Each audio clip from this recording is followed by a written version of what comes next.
Hey guys, so today we've decided that we're going to go ahead and do a video with each individual reptile that we have and just kind of show you everything in the room. Today with us we have Cohen, our youngest. He's going to be doing a video with us today. Are you excited, buddy? Yeah.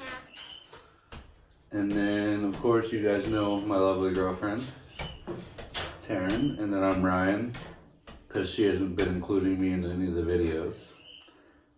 Alrighty, well, we're gonna get straight to it. So this is Bullseye. He is our Argentine Tegu. Oh, he's trying to death roll off the table. So a lot of them do that. He's in shed right now, but he eats mostly plants and vegetables, eggs, ground turkey, things like that. But he's our biggest lizard that we have. He's probably gonna double in size. He free roams our house a lot of the time. But he's pretty docile, and he's probably one of my favorites. Right now, he is about 2 foot. He's very hyper right now. He's been inside in his enclosure all day, and he's trying to death roll on her.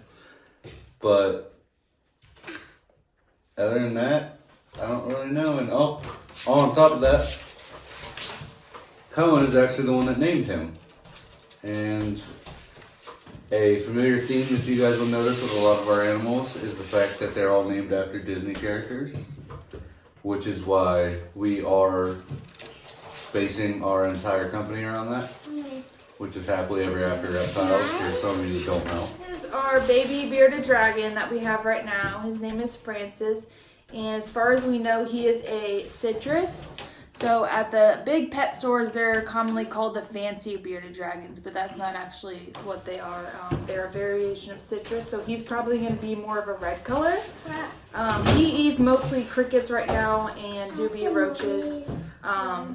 The small bearded dragons need a high protein diet, so they eat mostly insects, whereas the older ones, like Enchantress over here, she's going to eat more of a plant-based diet. So this is our baby, and then this is our big girl that we may end up breeding eventually. That's Enchantress. She's a normal, she's just a normal bearded dragon, nothing special to her. But they're pretty docile. They're very, some people even say personable, which I don't know for sure if that's confirmed.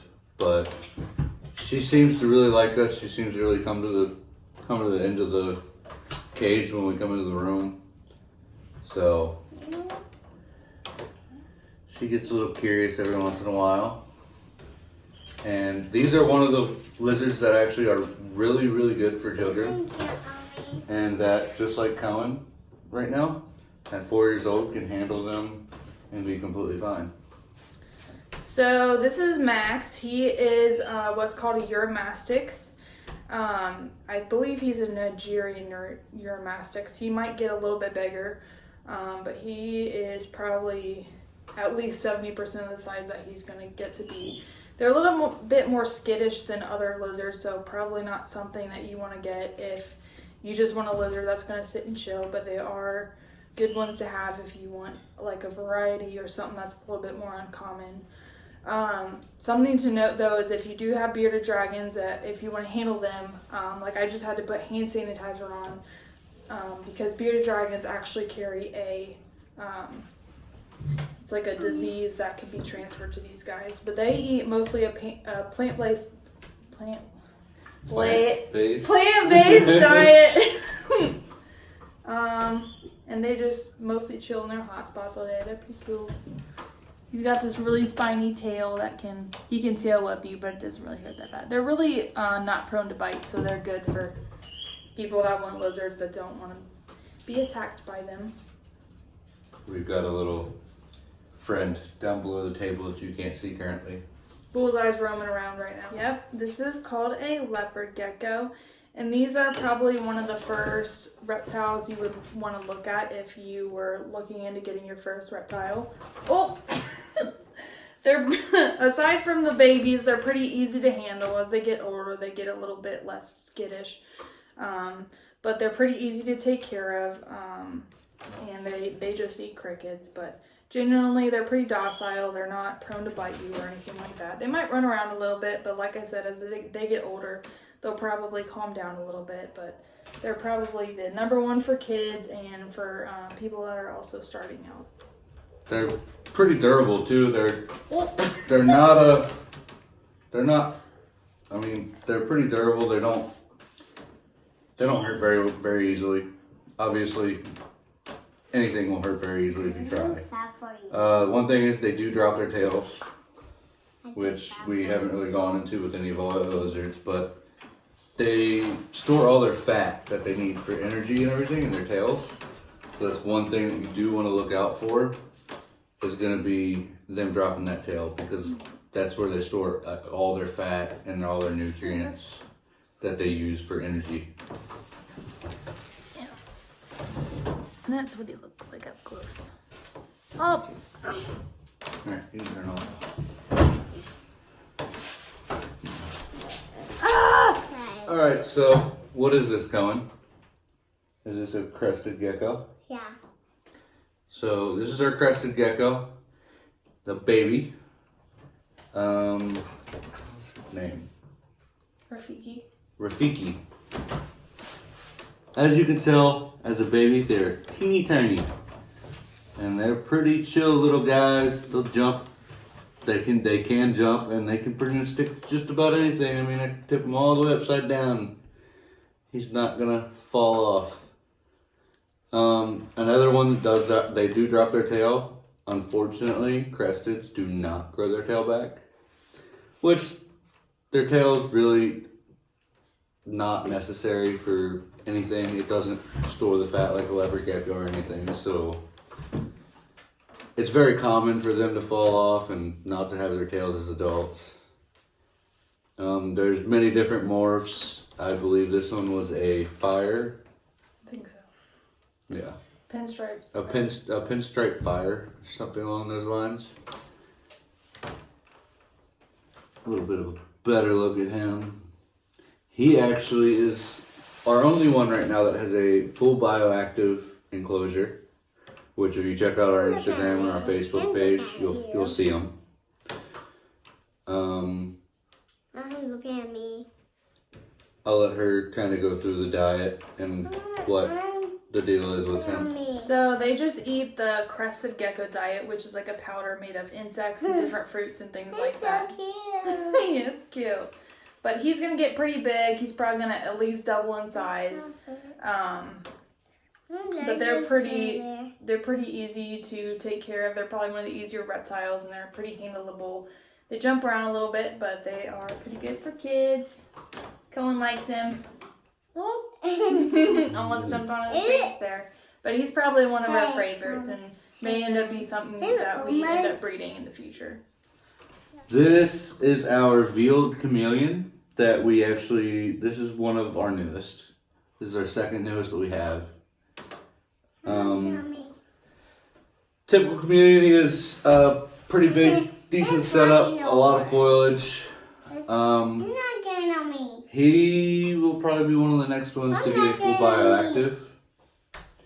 He's very active, likes to run around. I'm so hurt. So Put my on here. basic diet. Crickets. Be on me. Crickets, I'm some on my back hornworms. right now. Some hornworms for just like for Okay. a treat, stuff like that. He will go from a lighter shade to a darker shade, depending on his mood, depending on his temperature. I did quite a bit of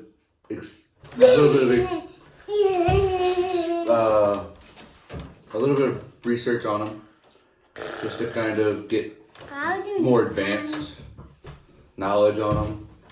They're not necessarily for beginners, but Let's take turns. I mean, they can be, but it's not recommended. It's recommended that you kind of get into the hobby of keeping reptiles before, from what I've read. So, pretty cool little guy. He's pretty adventurous. Eventually we do want to get another one, but we want to get a panther, which is a little bigger and more colorful. Just like any other reptile, there's plenty of different morphs of them, plenty of different varieties of the color patterns. And these actually even have some that have horns on their heads and different other features. Doesn't have horn head. No, he doesn't have any.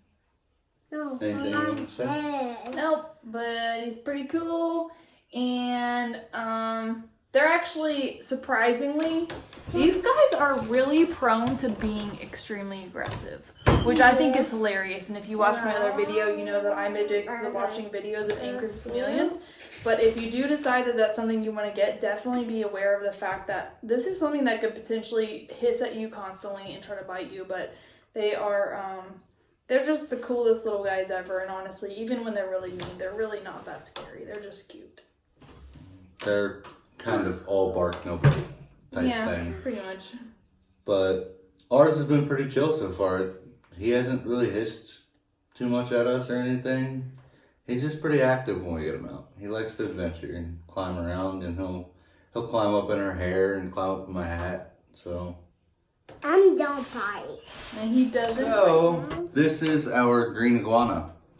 One of the many reptiles that, even though is on the very, very cheaper side of reptiles, the one that I wanted. He is going to get significantly bigger. No, he cannot go in the back. He's too early. He's too wild. He'll run around. Like I said, they're one of the cheaper animals. They're a lot of people get into iguanas not realizing what they're getting into.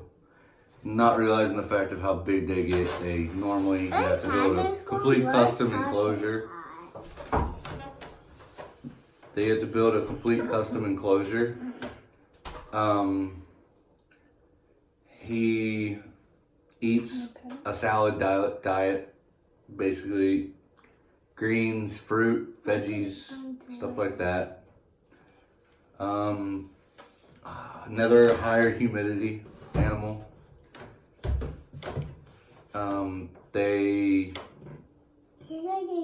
I think they're overall pretty amazing. They do tend to, after sexual maturity, some may get very aggressive. And it's something that you really just gotta work with, that you have to, it's hit or miss. I mean, you never know what you're gonna get into with them. Which happens, they're probably one of the most of what you'll find at rescue centers, just because people, like I said, get into them without realizing what they're getting into. This is my big girl and our breeder, Jasmine. She actually just locked with Ka, which we'll see after this. She just locked yesterday. And she is shedding, so she has some shed on her eyes right now, which she's been a little temperamental lately. I don't know what's going on with that. I'm just really hoping that she's not going to strike me, which is what someone over here wants to happen. But she is 1,200 grams. Actually, a little over, probably now. Probably about 13. I guess probably right around 1,300 grams. She's Mommy, I got a video. probably, yeah, she is our biggest so far that we have. She is a het hypo, yellow belly. So she was bred with a normal. This will be our first clutch that we ever get. So I wanted to kind of do something pretty simple and easy for us to be able to experiment with, see what we get out of it, and then turn around and maybe get some of you guys to get some of them. Get some of the babies. We'll see though. We will keep everyone updated on what we're going to do with these guys and how much the babies will be for and all that. This is Ka. He is actually our rescue.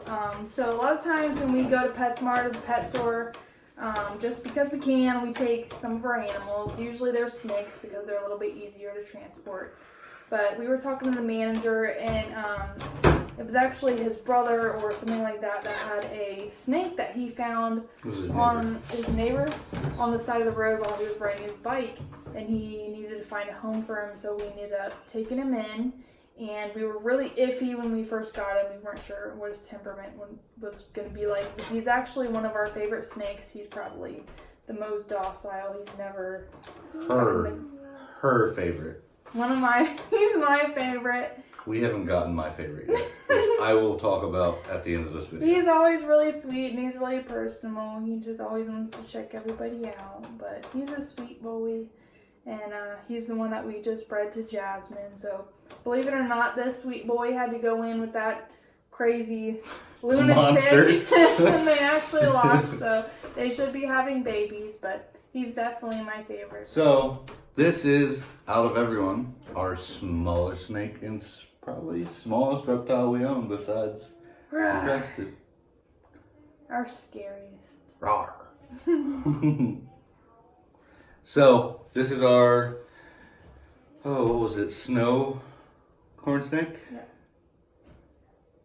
Yeah. She's feeding, she actually just fed on a pinky for us finally. So we're really excited about that. Since we've had her for about a month or so now, and she had never fed. But, she ended up feeding for us for the first time on a pinky, so we were excited, which was really weird feeding thing about it was, though, is she didn't try to constrict it or anything. She swallowed it alive and whole, which I thought was kind of weird. But if not, comment, let me know, because honestly, corn snakes are not my specialty here, and I don't know much about them, just the basics. So let me know if anybody else's corn snake is not constricted, but just eaten whole. Ta-da! So, this is actually our mystery grab bag that, if you've watched our videos, you've seen the one where she opens the mystery box and reveals our beautiful sin pin. Simply, well, she's in shed right now. Well, luckily, she's shed her head off so she can see just fine today. This is probably one of my favorite morphs, I'd have to say, out of the ball pythons. Just for the simple fact, the coloring, the striping on her back I just think it's very, very unique, very beautiful. He was our very first snake. When we got him, he was actually about this size still. He had mites, so he actually lost quite a bit of weight. And we just finished treating him. He wasn't eating for a while, but he seems to be doing a lot better now. He went quite a while without eating, and he just looked emancipated. Emaciated. Emaciated. Shows how my grammar is terrible. But he was really skinny, he just didn't look good, and we were actually very concerned that we were about to lose him, and I had told her that let's try to feed him one more time. If he doesn't feed this time, then we'll go straight to the vet. Well, he ended up feeding, and he seems like he's getting better and better, and he's actually right in the middle of just starting to shed. He's starting to get a little bit of the ghost eyes and everything to him. So we are going to continue to treat him for mites just to be safe. So this is Aladdin. He is our pinstripe piebald ball python. He is one of our most pricey ball pythons, hi buddy, that we have. He was originally supposed to be paired up with Jasmine, but I don't think they took, so we went ahead and put Kyle in there, and we have a confirmed lock. So we were just like, we're going to stick with Kyle with her for the first season. and see how she does. Anything else? Not really. He's the first, our first purchase at an expo, and it seems pretty successful. He's done pretty well for us so far. So he's been kind of a finicky eater. We haven't had a bunch of success with him there yet, but we're hoping that eventually in the future that we can definitely pair him up with some more females and get some really nice babies out of him. Is our giant Halmahera gecko, which is very, very skittish, little runny. Let me see if I can get you a good... There we are. That is him. He is a giant Halmahera, or a poor man's lychee. We got him from Sunfire Exotics. Brett and them are amazing people, just like A-List. He's pretty cool. He's just a pain in the butt to handle. He was a little bit easier when we first got him, but we just have so many that we don't, every single one of them we don't handle every day. And unfortunately, he's one of the ones where if you don't handle them all the time, every day, they get very, very skittish. But he's really cool. He changes colors kind of depending on his stress level and temperature and things like that. But he hides most of the time, so we don't see him a whole lot. He just kind of does his own thing. But he's still probably one of our favorites. He's pretty cool looking, and he's actually one of the more uncommon ones, surprisingly. So eventually we may end up breeding them, but we're not completely sure yet. A whole nother process. Yeah, they take a long time to hatch. So this is what happens when they get out. He is so hard to get. And let's see if we can get him in there. He might feel a little more comfortable On the log. on the log, which is why I wanted to bring some of his stuff out, because I had to dig through the cage to find him. So, we had just got in these two from an ad on Craigslist I found. Talked to the guy for a little bit. He came in, explored, saw everything. So, these are two females from what they told us. They have yet to be actually sexed or anything, but they're normals, and they came with full enclosures and a bunch of extras. So I'm not sure yet. We might end up selling one of them. I know we're gonna keep this one for sure, probably, but that one is possibly, we're gonna ask some friends and family of ours to make sure that they don't want one of them. But if they do not, then we will be putting probably one of them at least up on the Facebook page. And if you guys are interested, let us know. And we will discuss prices and everything with you guys. And we will go from there. But we're very excited. They're both really friendly. This one's actually going into shed. Not quite fully in shed yet, but she's starting to. That one actually just shed. She looks amazing. Told they were normals. We're not positive on that, but the only way to be positive is going to be to breed them and to see what they put out. So, but let us know.